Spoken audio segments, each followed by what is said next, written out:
इस कार्यक्रम के पुण्यार्जक हैं माता पिता श्रीमान रूपचंद जी जैन, श्रीमती कमला जैन, दिनेश जैन, रेखा जैन, दिवेश जैन, दिशा जैन, गंगवाल परिवार, प्रवासी मुंबई, निवासी ब्यावर।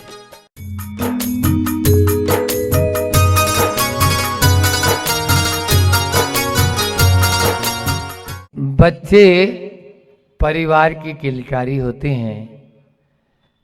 बच्चे समाज का निर्माण करते हैं और बच्चे ही राष्ट्र का भविष्य होते हैं।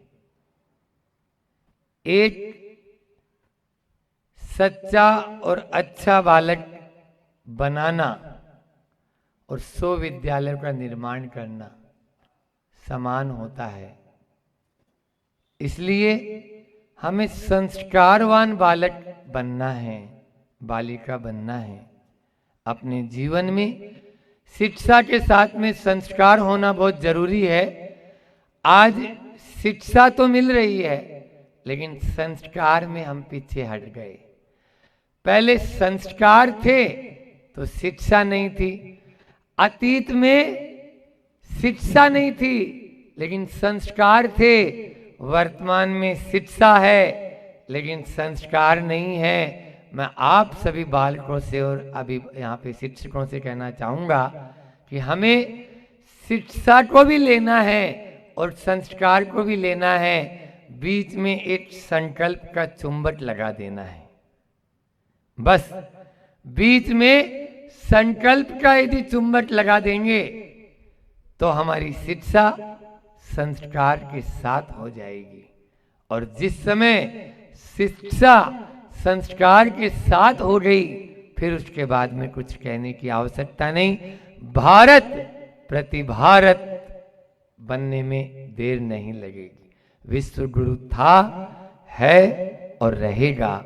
ये भारत की शान है, भारत की संस्कृति है। भारत में ही ये सब कुछ संभव है, क्योंकि भारत में ही ऋषि मुनियों, संतों और महापुरुषों का विचरण होता है।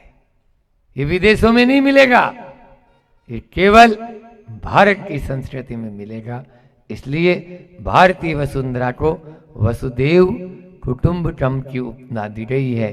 सारी की सारी वसुधा ही हमारी परिवार जैसी है। लेकिन क्या करें, आज परिवार में भी दीवारें खड़ी होती चली जा रही है। वसुधा की बात तो अलग ही हो गई। वसुधा की बात, पहले पूरा गांव एक परिवार की भांति था, अब घर में भी दीवारें खड़ी होती जा रही है। मैं तो कहता हूं, कौन कहता है कि दीवारों में दरारें होती है? अरे जब दिलों में दरारें होती है तब दीवारें खड़ी होती है। समझ में नहीं आया? कौन कहता है कि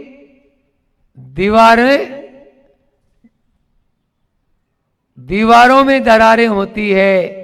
जब दिलों में दरारें होती है ना, तब दीवारें खड़ी होती है। हमें अपने इस राष्ट्र का निर्माण करना है तो हमें वापस से अपने उन संस्कारों को जीवित करना होगा, जिन संस्कार के माध्यम से हमारी शिक्षा मिलती थी। आज शिक्षा का अवमूल्यन आपको बताएं, 1835 में लॉर्ड मेकाले यहाँ भारत में आए और उन्होंने देखा कि यहाँ की भारत की रीढ़ क्या है। हम भारत पर ब्रिटिश का शासन कैसे हो सकता है? तब उसने देखा यहाँ की जो बच्चे लोग हैं, यहाँ की जो शिक्षा प्रणाली है, यदि उस रीढ़ को तोड़ दिया जाए तो भारत पर काबू करना या भारत पर शासन करना सरल हो सकता है। जो पुस्तक दी है मैंने, इसमें अंत में दिया हुआ है लॉर्ड मेकाले का वो पत्र, जो 1835 में जून 1835 में संसद में, ब्रिटिश संसद में उसने भाषण दिया कि हम भारत पर कैसे यानी जो है नियंत्रण कर सकते हैं, भारत को कैसे अपने अंडर में ले सकते हैं। आप पढ़ो तो उस समय भारत में 7,32,000 गुरुकुल थे और इतने गांव, एक एक गांव में एक एक गुरुकुल थे। उन गुरुकुल प्रणाली को उसने तहस नहस कर दिया, हमारी शिक्षा नीति को तहस नहस कर दिया। और भारत में कॉन्वेंट पद्धति लेके आ गए। कॉन्वेंट का मतलब जानते हो बच्चों? आपके यहाँ गांव में तो बहुत अच्छा शासकीय बालक उच्च माध्यमिक विद्यालय, और वो भी हिंदी में। मुझे बहुत खुशी होती है कि आज यह सपना जैसा लगने लगता है अब तो, क्योंकि शहर में कॉन्वेंट आ गए।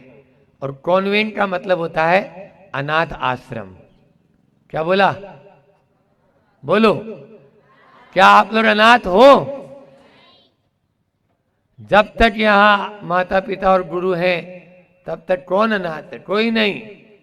जब तक हम लोग विद्यमान हैं तब तक सब सनाथ हैं। जब तक भगवान हमारे हैं तब तक सब सनाथ हैं। इसलिए भारत में कभी कोई अनाथ हो भी नहीं सकता है।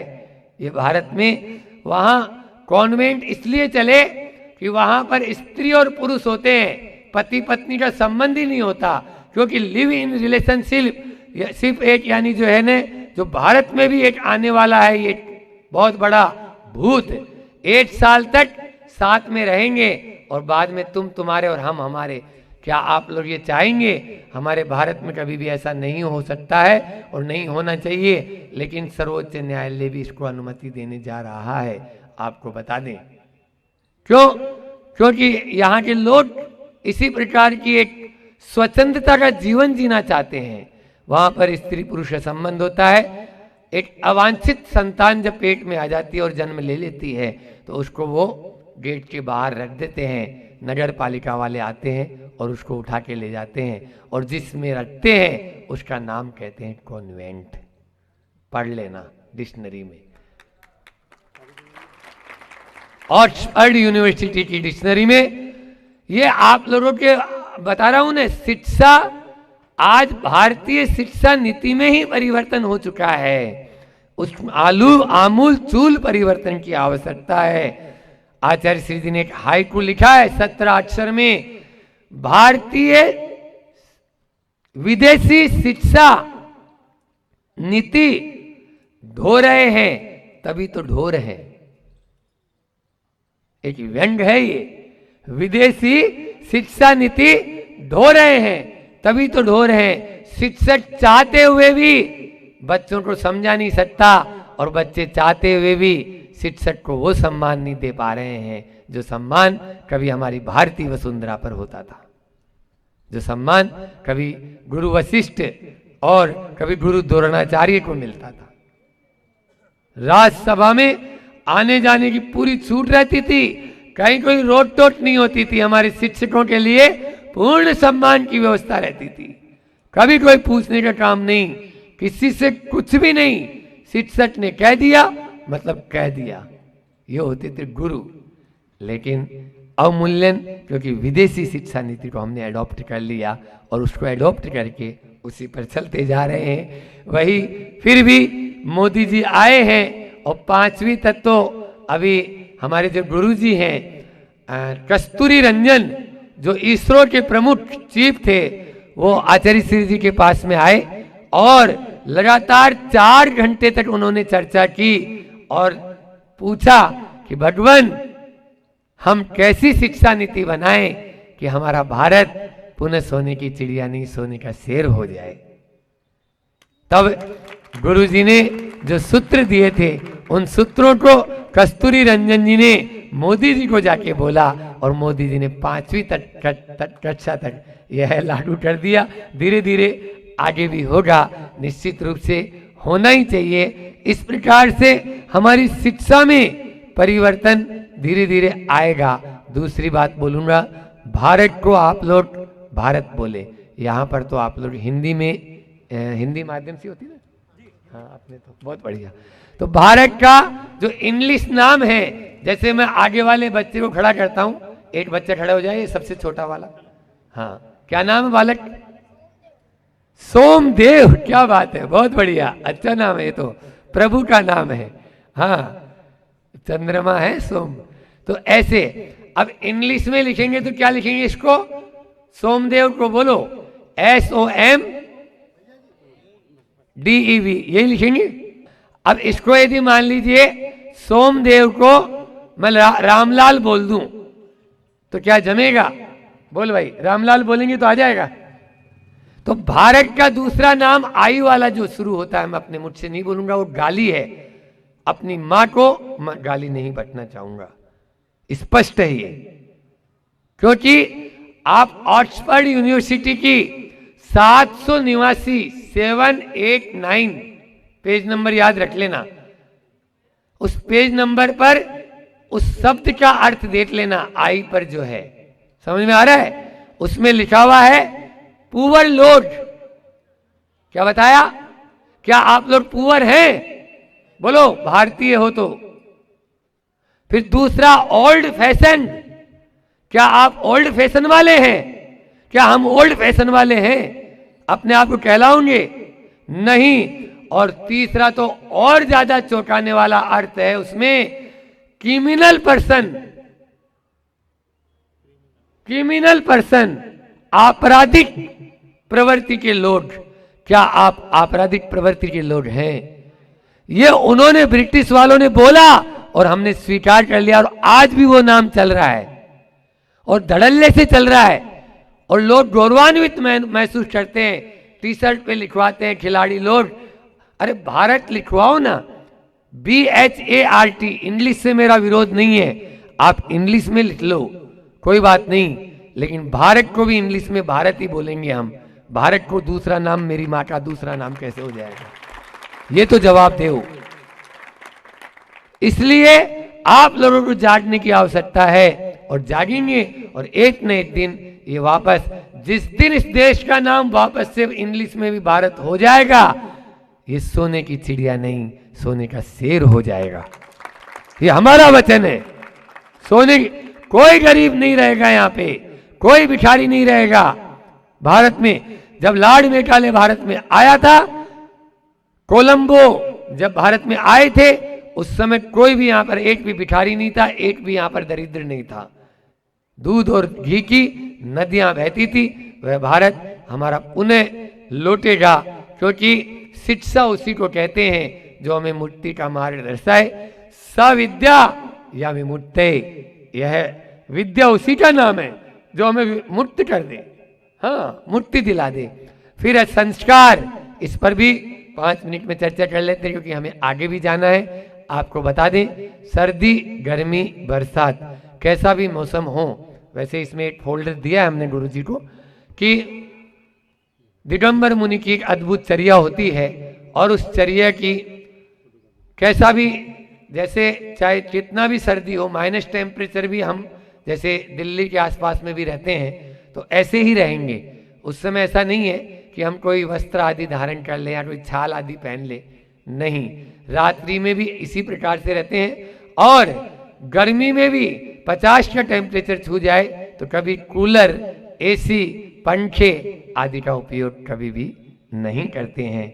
इसके अलावा 24 घंटे में एक बार ही खड़े होकर भोजन और पानी, उसी समय ही पानी लेंगे, उसी में भोजन, उसमें भी निर्विघ्न वो हो जाए तो ले लेंगे, अन्यथा कोई अंतराय आ जाता है तो उसमें भी बीच में ही बैठ जाते हैं। फिर दूसरे दिन देखेंगे, यदि मिल जाए तो ठीक, नहीं तो कोई बात नहीं, चल ही रहा है शरीर, तो पैदल ही विहार करते हैं, कोई गाड़ी घोड़े का, जूता चप्पल का आदि का इस्तेमाल करें। बालों को देख रहे हैं, 2 महीने में इन बालों को अपने ही हाथों से उखाड़कर अलग कर देते हैं, ताकि इसमें जीवों की उत्पत्ति ना हो, और जो जीव है उनका घात भी ना हो, चाहे दाढ़ी हो, चाहे मूंछ हो, चाहे बाल हो, कोई से भी, इनको अपना हाथों से अलग करते हैं। इसी प्रकार से पूरा जीवन यापन, जीवन पर्यंत रहते हैं।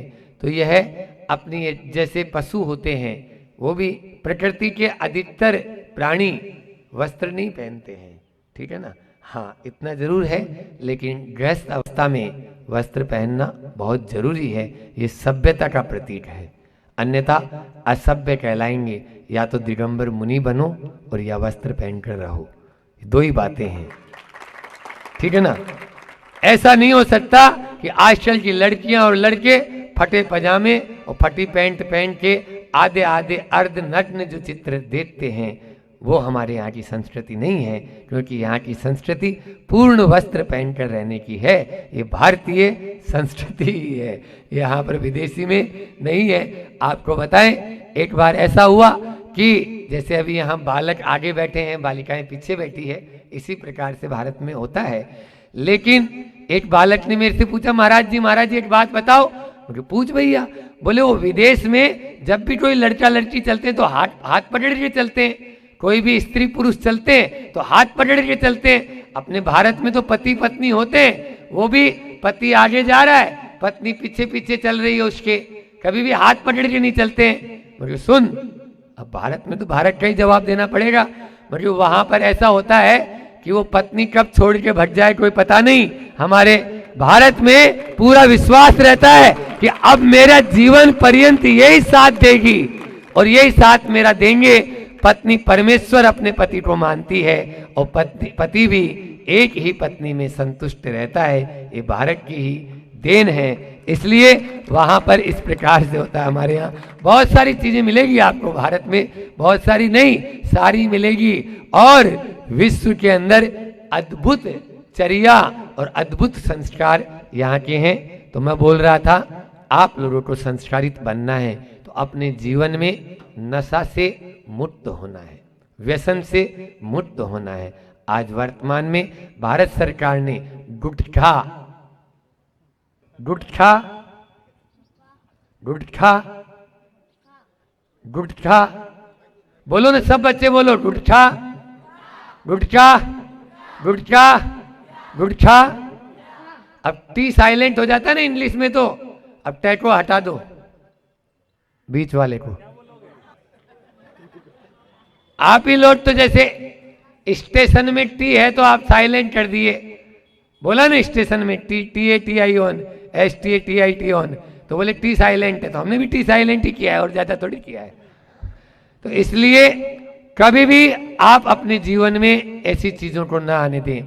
एक बार बुरी आदत लग गई बच्चों, उसके बाद में कोई नहीं छुड़ा पाएगा। ऐसे ही शराब जो जीवन को कर देती है खराब। कौन कहता है कि शराब पीने के बाद में होश नहीं रहता? अरे मैं कहता हूं, जिसको होश नहीं रहता वो शराब पीता है।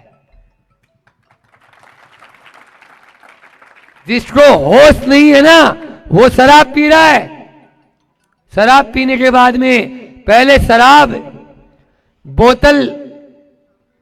शराबी बोतल को पीता है और थोड़े दिन बाद में ही, बोलो, हाँ, बोतल शराबी को पीने लगती है। हैबिट, बुरी आदत, बाज आओ, H निकाल दो, BIT बिट, B निकाल दो, IT इट, I निकाल दो, T। इस प्रकार से हैबिट या आदत शब्द कह रहा है कि कुछ ना कुछ तो बचेगा उसमें।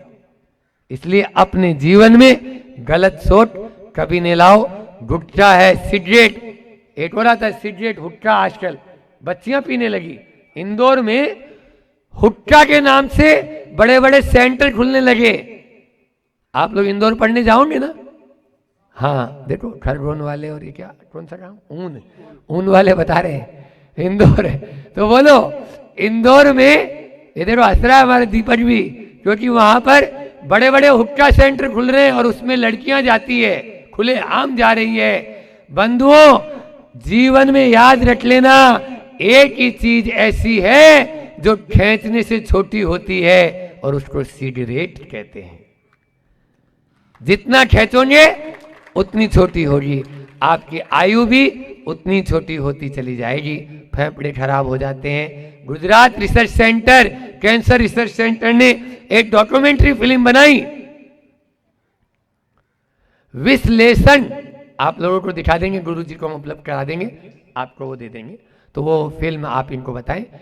35 मिनट की डॉक्यूमेंट्री है और उसमें आप स्वयं देखेंगे कि इस प्रकार से गुटखा खाने वाले, सिगरेट पीने वाले और शराब पीने वालों की स्थिति है। अस्पताल भरे पड़े हैं। इसके साथ में ही अगला एक और है, बोल दूं, गुरुजी से पूछ लूं पहले। हाँ, आप लोगों की जेबों में सब लोग मोबाइल है, है ना, बिना आयल की गाड़ी, आप की नहीं, इधर वालों की में है।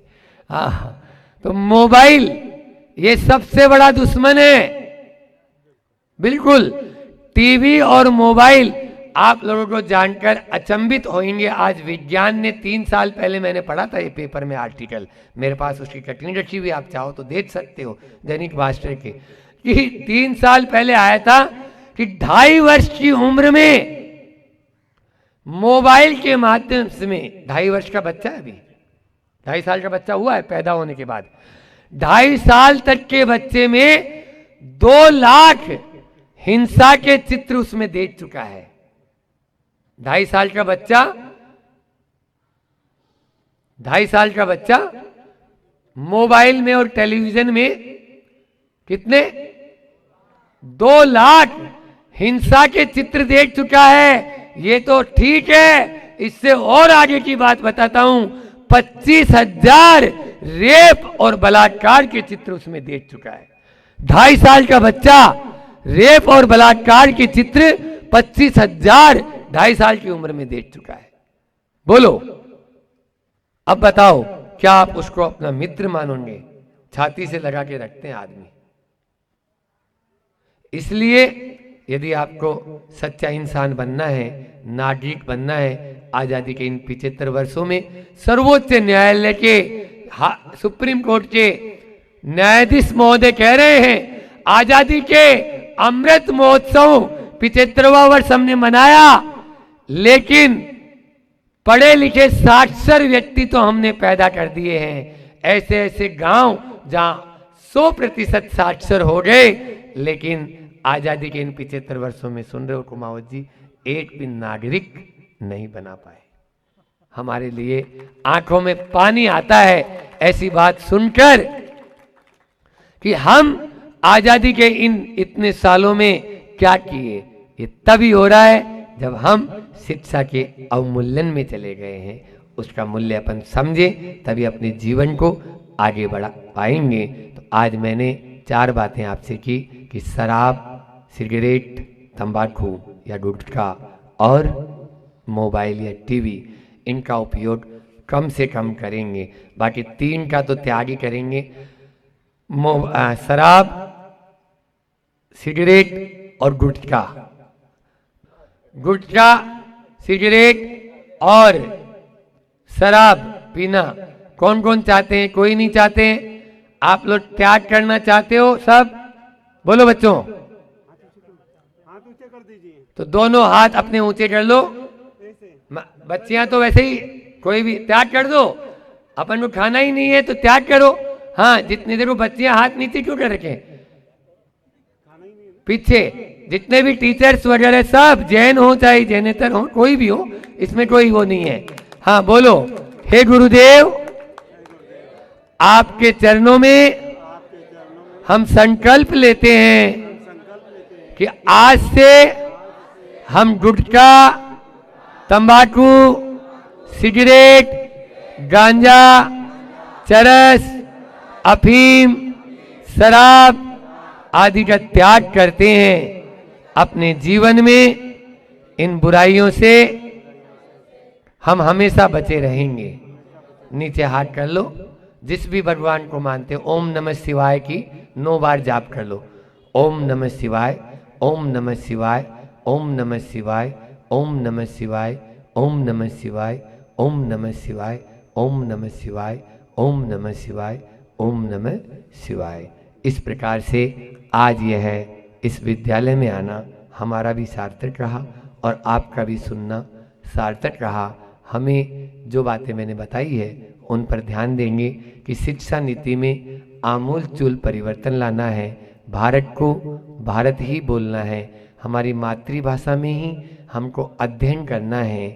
शिक्षा का उद्देश्य अर्थ कमाने का नहीं, हमारा उद्देश्य सेवा करने का और सेवा के साथ अर्थ कमाने का हो। और संस्कार युक्त शिक्षा ही हमारे लिए आगे बढ़ने में कार्यकारी होगी। आप सबका जीवन स्वर्णिम हो, आप अपने जीवन में बहुत आगे बढ़ें। इसी आशीर्वाद के साथ मैं अपनी वाणी को विराम देता हूँ। बोली अहिंसा परमो धर्म की। आचार्य गुरुवर विद्यासागर जी। हमारा जीवन कोरे कागज की भांति है। जैसे साफ सुथरा कोई कागज है, उस पर आप सुंदर चित्र भी अंकित कर सकते हो और स्याही के दाग धब्बों से उस कागज को रंग बिरंगा चित्रकबरा भी कर सकते हैं। बस ये हमारा जीवन भी उस कागज की भांति है। हम चाहें तो सत संस्कारों का चित्र इस पर अंकित कर सकते हैं और चाहें तो विषय वासनाओं के माध्यम से अपने इस जीवन को एक चित्रकबरा भी बना सकते हैं। ये हमारे ऊपर निर्भर है। What do you want? क्या चाहते हो? जो आप चाहते हैं वही मिलेगा। आपके मस्तिष्क में इस बात को दिल और दिमाग में आप अच्छे से बैठा लें कि जैसा आप सोचते हैं वैसा ही हमारा जीवन बन जाता है। हमारा ये कहना है कि हम अपने इस जीवन को, हमारे जैसे विचार होते हैं हमारा वैसा ही व्यवहार बनता है। जैसा हमारा व्यवहार होता है वैसा ही हमारे वचन और काय ये भी वैसे ही करने लग जाते हैं।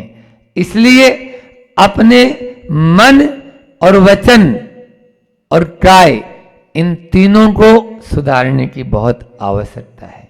वर्तमान में आजादी के इन 75 वर्षों में अमृत महोत्सव तो पूरा भारतवर्ष अभी मनाया, लेकिन मेरा ये कहना है इस आजादी के 75 वर्ष में जब भारत के सर्वोच्च न्यायालय के न्यायाधीश ये कह रहे हैं कि हमने साक्षरता अभियान में 100% ऐसे ऐसे भी गांव हैं जहां एक भी अनपढ़ नहीं, सब पढ़े लिखे, लेकिन वो कहते हैं ना हम अधिक पढ़े लिखे हैं कम समझदार।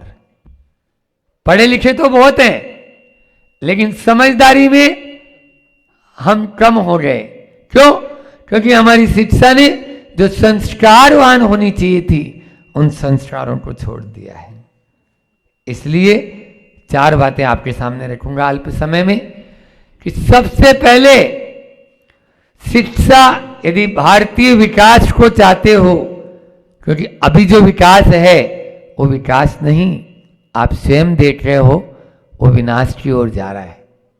आज प्रातःकाल भी मैंने कहा था कि हमारे भारत में पहले आवश्यकता आविष्कार की जननी हुआ करती थी, आज आविष्कार आवश्यकता की जननी हो गया।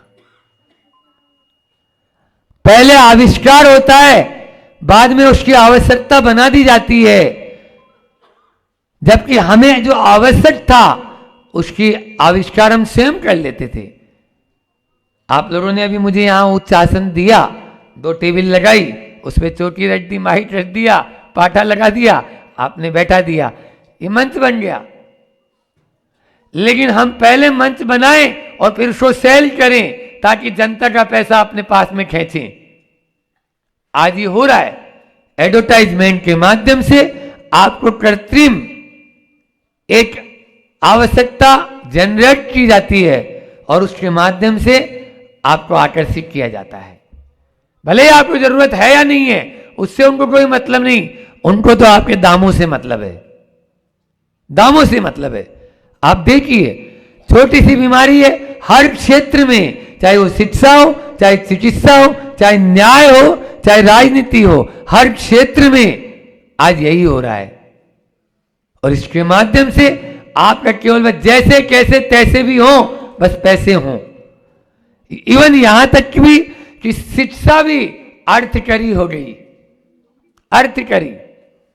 आज मैं बालकों से, बालिकाओं से पूछना चाहूंगा कि आप क्यों पढ़ रहे हैं? सबका एक ही जवाब होगा, बस अच्छी जॉब मिल जाए और हाई पैकेज मिल जाए। अच्छी जॉब और हाई पैकेज, यही हमारा उद्देश्य है क्या? बोलो।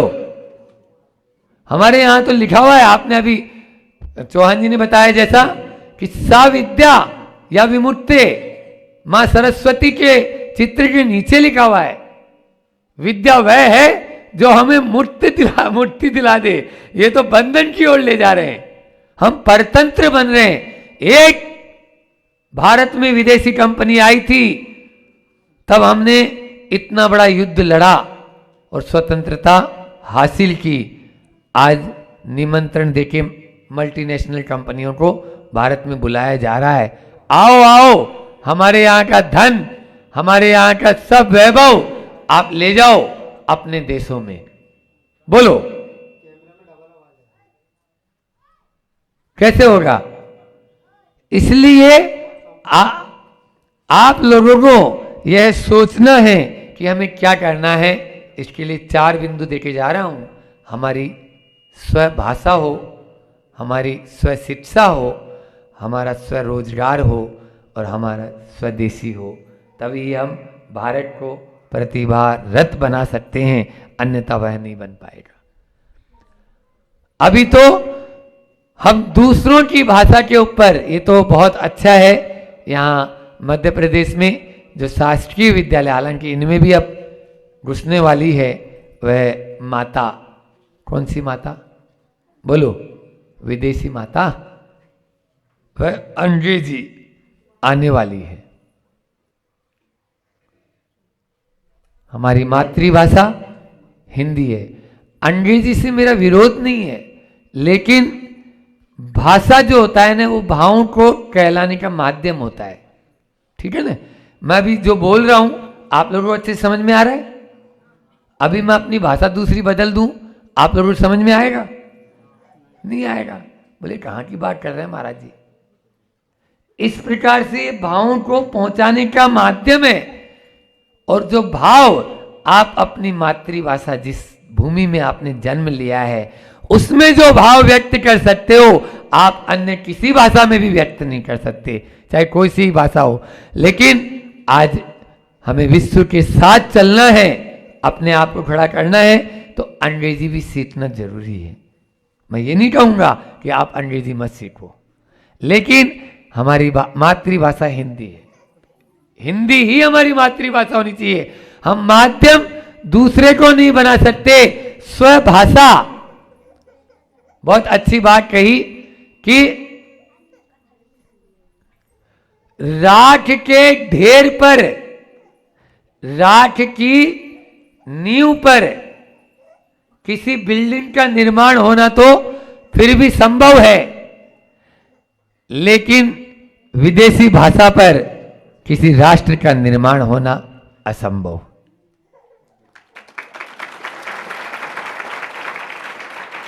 असंभव। राख के ढेर पे या राख की नींव पे तो फिर भी निर्माण संभव हो जाएगा, उसमें सीमेंट ज्यादा मिला के, लेकिन विदेशी भाषा पर किसी राष्ट्र का निर्माण संभव नहीं हो पाएगा। और फिर आप देखिए कि अंग्रेजी में और हिंदी में बहुत फर्क है, बहुत फर्क है। ए फॉर, बोलो, ए फॉर एप्पल, और Z for zebra. A for Apple और जेड फॉर जेब्रा। अब हमारे हिंदी में आ जाओ, ए फॉर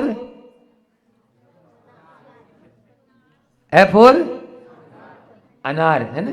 ए यानी अनार, ए का अनार बोलते ना, ऐसे अनार। तो ऐसे अनार। और क्षत्रज्ञ, जैसे ज्ञानी।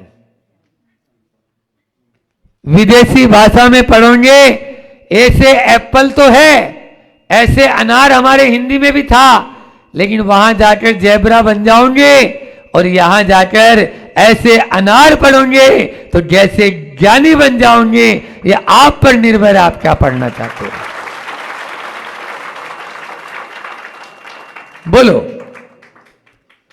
दरिद्रता है, उसमें एक शब्द आता है, आप लोग राजीव दीक्षित को सुने, अब तो चला गया वो। राजीव दीक्षित एक बहुत बड़ा क्रांतिकारी, स्वदेशी भाषा, स्वदेशी आंदोलन, स्वदेशी बचाओ आंदोलन का एक बहुत बड़े क्रांतिकारी नेता थे। अभी वर्तमान में हुए, 2008 में उनका निधन हो गया, 9 में। लेकिन उन्होंने कई बार वो हमारे चरणों में आए और कई स्पीच उन्होंने दी। तो उसमें राजीव दीक्षित कहते हैं कि उसमें बहुत ज़्यादा दरिद्रता है। हमारे यहाँ मामा या मामी बोलते हैं, ठीक है ना, चाचा और चाची बोलते हैं, फूफा और बुआ बोलते हैं, अंकल और आंटी और कोई शब्द ही नहीं है। और आंटी तो यदि आप डिक्शनरी उठाओ उन्हीं की, ऑक्सफोर्ड यूनिवर्सिटी की डिक्शनरी, तो उसमें एक तरह से आप लोगों को बड़ी स्थिति हास्यास्पद हो जाएगी। मतलब जिसके कई स्वामी हो उसको आंटी बोलते हैं। और आज हर महिला अपने आप को आंटी कहलाना पसंद करती है, जबकि वो एक गाली होगी, वो एक गाली होगी भारत के अनुसार। इसलिए स्वभाषा में ही हमारा अध्ययन हो, हमारी भाषा हमारी रीढ़ थी। कल भी मैंने विद्यालय में, ऊन के विद्यालय में, बहुत सारे आप लोगों की तरह ही बड़ा विद्यालय था, तो उसमें बच्चों को मैंने कहा था कि लॉर्ड मेकाले 1835 में आया और उसने हमारी रीढ़ को ही तोड़ दिया। उस समय जो गुरुकुल थे, उस गुरुकुल प्रणाली को तहस नहस करके, और उसने भारत पर कैसे ब्रिटिश का साम्राज्य स्थापित हो सकता है इसकी रूपरेखा बनाई। वो एक अलग मैटर, अभी जो पुस्तक मैं दूंगा सब बच्चों के लिए पढ़नी है, सोने की चिड़िया और लुटेरे अंग्रेज, और मूठ माटी महाकाव्य जो आचार्य श्री जी की है। ये पुस्तकें आप पढ़ेंगे तो आपका खून खोल जाएगा कि किस प्रकार से हमारी भारत की अस्मिता का लूटा गया है, किस प्रकार से भारत को दरिद्र बनाया गया है। और इस समय केवल मात्र ये केवल जो ढांचा है ये भारत का है, इसमें जो दिमाग है ना, बैटरी है, वो विदेशी है। समझ में आ रहे हो? पाश्चात्य संस्कृति के द्वारा हमारे अंदर में इस तरह से पूरा भर दिया गया कि अब हम चाहकर भी वापस लौट नहीं पा रहे, लौट नहीं पा रहे। और आगे बहुत अंधेरा है, इसलिए अब पीछे ही लौटना है, जहां हमारे पूर्वज थे, जहां हमारा इतिहास था। इतिहास आपको लौटाएगा और विज्ञान आपसे लेगा, ये लिख लो। इतिहास सुई का काम करता है और विज्ञान कैंची का काम करता है। विज्ञान काटता है, हर भाग के अंदर वो बुद्धि या तर्क लगाएगा, जबकि इतिहास श्रद्धा का काम करता है। बस कुछ नहीं, गुरु ने कहा है ये बात मुझे स्वीकारी है, बस कुछ नहीं, ये मेरे माता पिता ने कहा है मुझे स्वीकार है। लेकिन आज हर बच्चा ऐसा क्यों, ऐसा ही क्यों करे? हम क्यों नहीं घूमे, हम क्यों नहीं बैठे, हम ऐसा क्यों नहीं पहने? ये प्रश्न केवल मात्र और केवल मात्र विज्ञान के प्रश्न हैं, और ये बुद्धि के प्रश्न हैं, तर्क के प्रश्न हैं, ये श्रद्धा के प्रश्न नहीं है।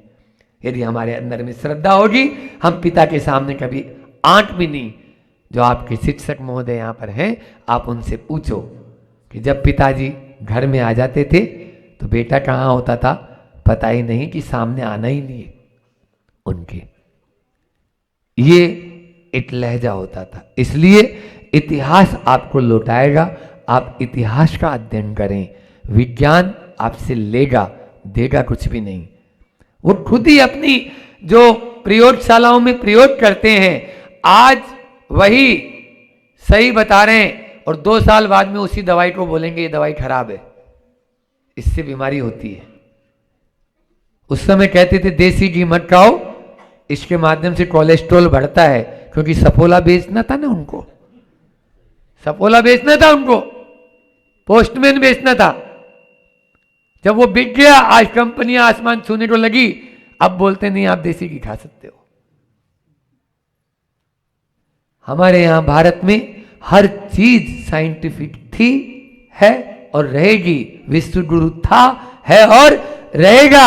इसीलिए तो भारत को भारत माता कहते हैं। विश्व का कोई भी देश बता दो जिसमें माता शब्द लगाया हो। अमेरिका को कभी अमेरिका माता बोलते हैं, जापान को कभी जापान माता बोलते हैं, पाकिस्तान को कभी पाकिस्तान माता बोलते हैं? नहीं बोलते। लेकिन भारत ही एक ऐसा देश है जिसमें भारत को भारत माता बोलते हैं। ये केवल मात्र भारत की देन है। क्यों? क्योंकि इसने वह सब कुछ दिया हमें। हमें जन्म दिया है, जीवन दिया है और संस्कार दिए हैं। बस जागने की देर है। फूंक मारने आया हूं, ज्यादा देर मेरे पास नहीं है। राख आ गई है, उस राख को हटाने के लिए आया हूं। आपकी उस कार्बन होता है ना, कार्बन कार्बन, तो कार्बन जो होता है वो आ जाता है, उसके बाद में गाड़ी रुक जाती है, चलती नहीं है। लेकिन थोड़ा सा रेत पेपर ले और उसको थोड़ा सा घिस दो, है ना, या घास लेकर तेल डाल दो वहां पर, तो अपना आप ही वो कार्बन दूर हो जाएगा और गाड़ी फर्राटे से चलेगी। भारत की गाड़ी भी ऐसे ही फर्राटे से चलती हुई देखना चाहते हैं, क्योंकि यहां पर कोई कमी नहीं है। सारे संसाधन हमारे पास में है। हमें दूसरे की ओर नहीं देखना, हमें अपने आप को देखना है। हाँ, हम दूसरे के मोहताज नहीं है कि हम अमेरिका की ओर देखेंगे या अमेरिका से कुछ हमें खरीदना है, कोई जापान से हमें लेना है, कुछ भी नहीं लेना। भारत के पास में सारी टेक्नोलॉजी है। बल्कि आज जितने बड़े बड़े वैज्ञानिक जो विदेशों में भी हैं वो सब भारत से ही गए। और आपने महात्मा गांधी के प्रिय जो शिष्य थे धर्मपाल, उन धर्मपाल ने 10 पुस्तकें लिखी है। आप पढ़ लेना, यूट्यूब पे, इस पे गूगल में सर्च कर लेना, धर्मपाल का साहित्य, इतना लिखना, उसमें 10 पुस्तकें हैं। आपको मालूम चल जाएगा 18वीं शताब्दी का तंत्र ज्ञान और विज्ञान आप देख लेते। भारत के पास 500 प्रकार के विमान बनाने की टेक्नोलॉजी भारत ने दी है। आज जितने हवाई जहाज उड़ रहे हैं ये सब लिखे हुए भारत के थे, लेकिन वो सब कागज और उस आदमी को खरीद के ले गए विदेश में और ठप्पा लगा दिया विदेश का कि विमान किसने बनाया? विदेश ने। अरे भारत का था, भारत का था। ये देख लेना, धर्मपाल के साहित्य में लिखा हुआ है और खुद वहां के वैज्ञानिक लोग बोल रहे हैं। तो ये चीजें आप पढ़िए, इतनी मोटी पुस्तक है, 18वीं शताब्दी में तंत्र ज्ञान और विज्ञान। इस चीज में कृषि विज्ञान में अग्रणी 1 नंबर पे था भारत। आज यूरिया खाद और फर्टिलाइजर और पेस्टिसाइड को खरीद कर हम कैंसर को निमंत्रण दे रहे हैं, कैंसर को निमंत्रण। क्यों? क्योंकि मां के स्तन में, मां के दूध में कैंसर, यूरिया का प्रतिशत आ रहा है। अब बोलो, वो मां जैसा भोजन खाएगी वैसा ही तो दूध बनेगा। अब उस दूध के अंदर यूरिया का प्रतिशत, जो शिशु 9 महीने का 10 महीने का जन्म ले रहा है बालक, वो पेट से जब जन्म ले रहा है वो क्या करेगा? यूरिया का दूध पिएगा तो क्या होगा? कैंसर नहीं होगा तो क्या होगा? पंजाब से बॉम्बे के लिए, अमृतसर से बॉम्बे के लिए ट्रेन चल रही है, कैंसर ट्रेन नाम है उसका। बोलो, सारे कैंसर पेशेंट बैठते हैं उसमें। 2025 तक 3 में से 1 को कैंसर मिलेगा। ये मैं नहीं बोल रहा हूं, ना मैं ऐसा बोलूंगा, लेकिन ये विज्ञान बोल रही है। वैज्ञानिक बोल रहे हैं कि यदि इसी स्पीड से हमारा डाउनफॉल रहा तो हम इसी कगार पे पहुंच जाएंगे। तो हमारी भाषा अपनी हो, स्वशिक्षा, हमारी शिक्षा स्वयं की हो। आचार्य श्री जी, हमारे गुरु जी, एक हाइकू दिए हैं, उड़ना भूली। 5 अक्षर हो गए, मात्रा मत गिनो। उड़ना भूली, ये 5 अक्षर है। सोने की चिड़िया तू, ये 7 अक्षर हो गए। सोने की चिड़िया तू, उठ उड़ जा, उठ उड़ जा। उड़ना भूली, सोने की चिड़िया तू, उठ उड़ जा। तुम्हें उठने की जरूरत है, जागने की जरूरत है। ये तो वैसे ही है जैसे जैसे बहेलिया होता है, वो तोता पकड़ने वाले वो क्या करते हैं, एक ऐसे इस प्रकार की एक यानी वो लगा देते हैं, तोता आता है और उसको पकड़ता है और उस पे लटक जाता है। अब यदि वो देखता है कि इसको छोड़ूंगा तो मैं गिर जाऊंगा और खा नहीं पाऊंगा, और खाने के मोह में उसको छोड़ता नहीं, जबकि उसकी पांखों में, पंखों में इतनी जान है कि वो 1 मिनट में आसमान की ऊंचाइयों को छू सकता है। तो इसको क्या, लेकिन वो उस मोह व्यामोह में नहीं छोड़ पा रहा। आप लोग भी विदेशी संस्कृति, पाश्चात्य संस्कृति के व्यामोह में ऐसे जकड़े जा चुके हैं कि अब उसको छोड़ नहीं पा रहे हैं। चाहे वो टेलीविजन हो, चाहे वो मोबाइल हो, चाहे वो इंटरनेट हो, और चाहे अन्य अन्य माध्यम हो, इस सब के माध्यम से फंसते ही चले जा रहे। लेकिन बंधुओं, मैं तो यही कहूँगा कि हमारी वह भारतीय संस्कृति वापस से, भारतीय शिक्षा वापस से आ जाए तो निश्चित रूप से हमारा यह भारत प्रति भारत बन जाएगा। स्वरोजगार, स्वयं का रोजगार हो। हम दूसरों के द्वारा नौकर मत बनो, मालिक बनो। क्या बोला मैंने? नौकर मत बनो, मालिक बनो। लोनारा, हाँ, लोन के ऊपर ही जिंदगी मत जियो।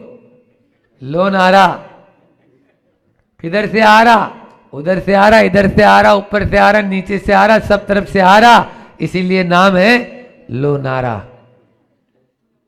बोलो, हर चीज के लिए लोन ले लो, ये ले लो, वो ले लो, गाड़ी। कोई ने आज तक रोटी पानी के लिए लोन नहीं दिया। बोलो, रोटी के लिए लोन मिला? नहीं मिलेगा ने। हाँ, बोले भूखे सो। इसलिए उत्पादन करो। हमारे गुरु जी कहते उत्पादन पर ध्यान दो, और उत्पादन भी ऐसा हो जो विदेशी न हो। पाश्चात्य संस्कृति पर तो मैं इतनी टिप्पणी करूंगा, इतनी क्या, सबसे बड़ी टिप्पणी है कि पश्चिमी सभ्यता का क्या हाल होता है, ये हमें सूरज शिक्षा दे रहा है कि जब जब सूरज पश्चिम में गया तब तब डूबा है। आप लोग भी पश्चिम में जाएंगे तो डूबने के अलावा और कुछ नहीं बचेगा। सूरज पूरब से उठता है और प्रतिदिन पश्चिम में जाता है तो डूब जाता है। आप लोग भी यदि पश्चिम की सभ्यता को अंगीकार करेंगे तो केवल डूबेंगे ही, ऊपर आने वाले नहीं है। और स्वदेशी हमारे देश की कि स्वयं का अपना ही उत्पादन हम खरीदें, तभी हम अपने इस राष्ट्र को बहुत उन्नत और प्रगतिशील बना सकते हैं। बंधुओं, ये तो था भारतीय या भारत के विकास में शिक्षा का योगदान। 1 मिनट या 2 मिनट में अपनी बात ये और कर लूँ कि आज इस विद्यालय में लोनारा है ना, इसमें एक हमारा ये हो सकता है कि लो नारा। आज गुरुजी आए हैं तो आपको एक नारा दे देता हूँ, ठीक है ना? लो और नारा, या बोलो नारा, है ना? बो लगा दो तो बोलो नारा हो जाएगा। तो लो नारा में क्या नारा है, बोलो। तो लो नारा के लिए एक नारा दे देते हैं। कौन सा नारा दें, बोलो?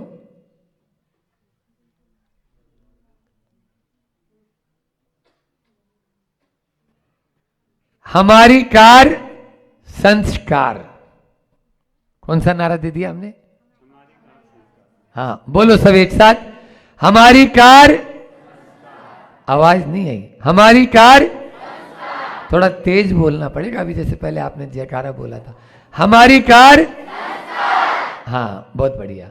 तो हमारी कार संस्कार। घर में कार हो या न हो वो सब बेकार है, हमारी कार तो संस्कार है। और संस्कार तब आएंगे जब आप इस लोनारा में जो हमारी प्राचीन संस्कृति थी उसी को पुनर्स्थापित कर देंगे। आप अपने जीवन में 4 चीजों से परहेज रखेंगे। सबसे पहले गुटखा। क्या चीज? गुटखा, है ना? फिर सिगरेट। बोल लो सिगरेट। और फिर आता है गुटखा या तंबाकू, तो एक ही हो गया, है ना? फिर गुटखा, सिगरेट, शराब, शराब बोलो, और एक इन सब का बाबा अभी नया नया आ रहा है, ड्रग्स। क्या बोला? ड्रग्स। आजकल ये बहुत ज्यादा चलन में आ गया। पंजाब के अंदर तो अच्छी अच्छी लड़कियां और लड़के बस इसी में डूबे रहते हैं, क्योंकि अच्छा वहाँ उत्पादन होता है और वह सब पैसा इसी में जा रहा है।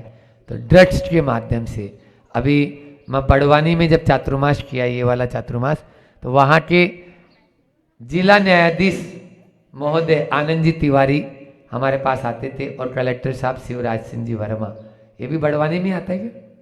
नहीं, खरगोन में, जिला खरगोन है।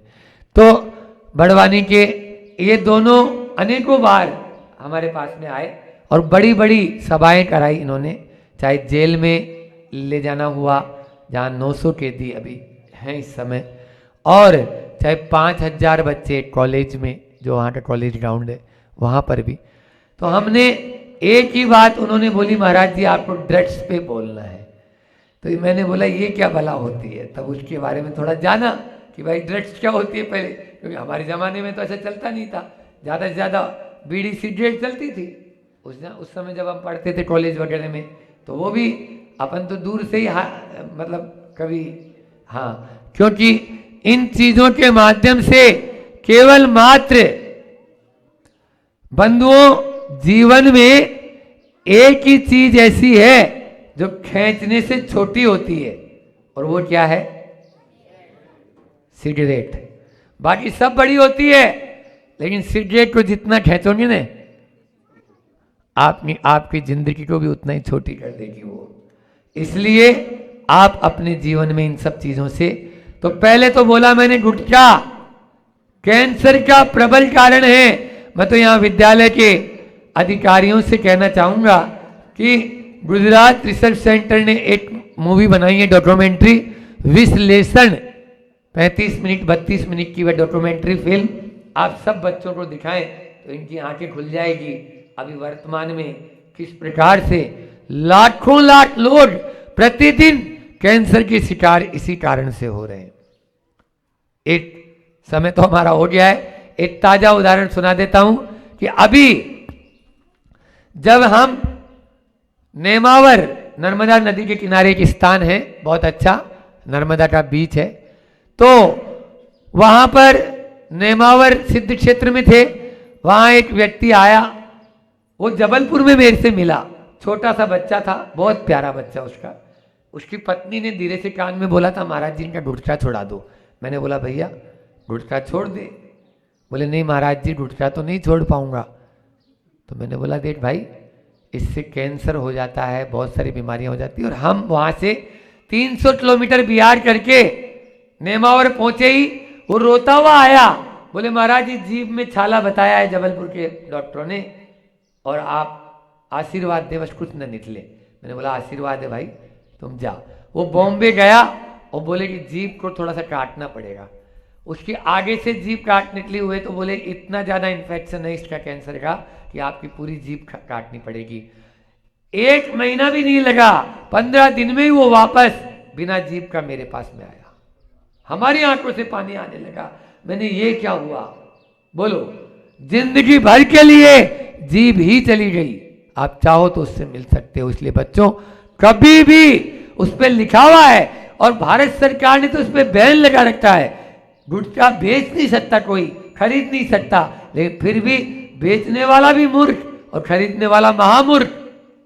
पैसा दे के खरीद रहा है, पैसा भी दे रहा है और मौत को आमंत्रण दे रहा है। बंधुओं, मैं तो आप लोगों से यही अर्ज करूंगा, विनती करूंगा, आप लोग मुझे यहाँ ऊपर आसन पे बैठाए हैं, तो आदेश तो मैं न किसी को देता हूं न देऊंगा, लेकिन इतना जरूर चाहूंगा कि आप इस राष्ट्र की रीढ़ हैं, इस राष्ट्र का भविष्य हैं। कभी भी ऐसी चीजों को हाथ नहीं लगाना, और ड्रग्स को कभी भूल कर भी नहीं ले लेना, अन्यथा वो आपका पीछा कभी नहीं छोड़ेगी। लाला के बच्चे बच्चियां हैं, तो आप लोग अभी संकल्प लेंगे। और पहले ये बताओ कि ये चीज खाना चाहते हो क्या? गुटखा खाना चाहते हो? शराब पीना चाहते हो, सिगरेट पीना चाहते हो और ड्रग्स पीना चाहते हो, खाना चाहते हो? नहीं। तो नहीं करना चाहते हो तो दोनों हाथ ऊपर कर लो अपने। हाँ, ए महिलाओं, हाथ ऊपर नहीं करना। तुम लोगों को पीना है क्या? फिर हाँ, सब जितने शिक्षक महोदय हैं, सब शिक्षिकाएं, बहुत बढ़िया। बोलो, हे गुरुदेव, माँ सरस्वती की हम सौगंध खाते हुए आज आपके चरणों में शपथ लेते हैं कि हम अपने जीवन में गुटखा, तंबाकू, पान पराग, बीड़ी सिगरेट, शराब और ड्रग्स अपने जीवन में कभी नहीं आने देंगे, कभी नहीं आने देंगे, कभी नहीं आने देंगे। हाथ नीचे कर लो 9 बार, मां सरस्वती का स्मरण कर लें। ओम विद्याय नमः, ओम विद्याय नमः, ये आप माला कर लें, ठीक है। इस कार्यक्रम के पुण्यार्चक थे माता पिता श्रीमान रूपचंद जी जैन, श्रीमती कमला जैन, दिनेश जैन, रेखा जैन, दिवेश जैन, दिशा जैन, गंगवाल परिवार, प्रवासी मुंबई, निवासी ब्यावर।